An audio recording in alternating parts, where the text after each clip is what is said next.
ఈరోజు గౌరవనీయులు మాజీ మంత్రివర్యులు హరీష్ రావు గారితో పాటు ఇక్కడికి విజిట్ చేయడం జరిగింది.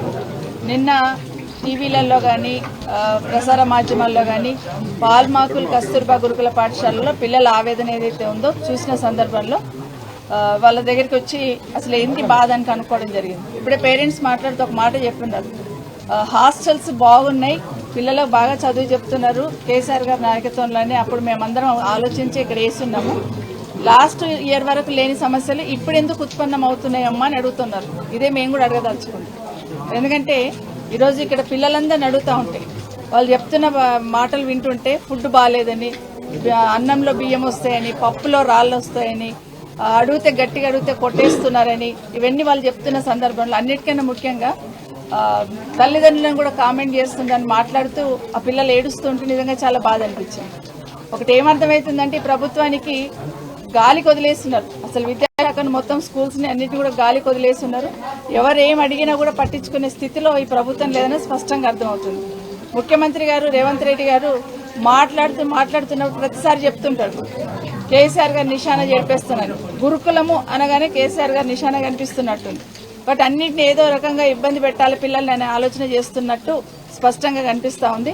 నిజంగానే ఇప్పటికైనా ఒక్కసారైనా ఈ ముఖ్యమంత్రి గారు ఈ ప్రభుత్వంలో ఉన్న పెద్దలు ఎవరైనా కూడా కనీసం హాస్టల్స్లో ఇట్లా జరుగుతుందని మేము అసెంబ్లీలో మెన్షన్ చేసినా కూడా ఇప్పటివరకు స్పందించి రివ్యూ చేసిన సందర్భం ఇప్పటివరకు మేము చూడలేదు. కనీసం రివ్యూ చేసి ఒక డైరెక్షన్ ఇచ్చున్నాం, ఇబ్బంది కలగకూడదని చెప్తున్నాం అనే ఆలోచన ఇప్పటివరకు వినలేదు. అసెంబ్లీలో మేము అడిగితే కూడా కనీసం సమాధానం లేదు. ఎందుకంటే అసెంబ్లీలో కూడా అడిగినాం, ఇట్లా జరుగుతుంది గురుకులాలలో హాస్టల్స్లో ఇట్లా జరుగుతూ ఉంది, దయచేసి స్పందించండి అని ప్రభుత్వాన్ని అడిగితే నిమ్మకు నీరెత్తినట్టున్నారు. పిల్లలే పసికూనలు అన్యం పుణ్యం తెలియని వాళ్ళు రోడ్డు మీదకి వచ్చారంటే ఎంత బాధ ఉంటే వాళ్ళు రోడ్డు మీదకి వచ్చి ఉంటారు. దయచేసి అర్థం చేసుకోమని కోరుతా ఉన్నాను. ఇప్పటికైనా ఈ ప్రభుత్వం కళ్ళు తెచ్చి విద్యాశాఖ మీద దృష్టి పెట్టి పేద పిల్లలే హాస్టల్స్కి వస్తారు, పేద పిల్లలే గవర్నమెంట్ స్కూల్స్కి వస్తారు, దాని మీద దృష్టి పెట్టి చర్య తీసుకోవాలని కోరుతా ఉన్నాను. ఖచ్చితంగా కలెక్టర్ గారు నిజంగానే పిల్లలు రోడ్డు మీదకి వచ్చిందంటే ఇమీడియట్గా కలెక్టర్ గారు ఇక్కడ అటెండ్ అయ్యి చూడాల్సిన సందర్భం. కానీ వాళ్ళకు కూడా ఇటు పక్క తిరిగి చూసే తీరిక లేకుండా అయిపోయింది, ఎవరు కూడా ఇక్కడికి వచ్చి చూసిన సందర్భం లేదు. ఇప్పటికైనా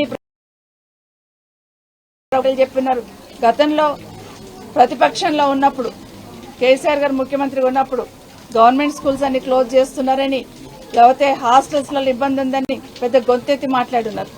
3000 స్కూల్స్ క్లోజ్ అయినాయి, గవర్నమెంట్ స్కూల్స్ అనేది ఆ రోజు టీఆర్ఎస్ ప్రభుత్వం నింద మోపిన్నారు. కానీ ఈ రోజు చూస్తూ ఉంటే మేము అడిగిన సందర్భంలో అసెంబ్లీలో అడిగితే కూడా సమాధానం లేదు. మరి 3000 స్కూల్స్ ఎక్కడెక్కడ క్లోజ్ అయినాయి చూపించమంటే చూపిస్తలేదు. కానీ ఈ ప్రభుత్వం వచ్చిన తర్వాత 8 నెలల్లో మాకు వచ్చిన ఇన్ఫర్మేషన్ ప్రకారం దాదాపుగా 700 నుండి 800 స్కూల్స్ క్లోజ్, టీచర్స్ లేక స్కూల్ క్లోజ్ చేసిందని పేపర్లో వచ్చింది. ముఖ్యమంత్రి గారి నియోజకవర్గం స్కూల్ క్లోజ్ అయిందని వచ్చింది. ఆదిలాబాద్ జిల్లాలో ఒక చిన్న ఇన్ఫర్మేషన్ తెచ్చుకుంటే 43 స్కూల్స్ ఈ సంవత్సరం క్లోజ్ చేస్తున్నారు.